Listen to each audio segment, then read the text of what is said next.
Pagelaran MotoGP Mandalika 2022 memang tengah menyedot perhatian publik. Berbagai serba-serbi mulai dari sirkuit hingga pembalap tak lepas jadi sorotan. Dalam hal ini, seorang pria yang muncul di Mandalika juga ramai diperbincangkan publik.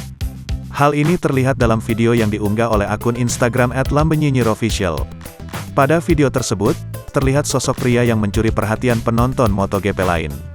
Tak hanya menyita perhatian, bahkan ada orang yang meminta foto dengannya.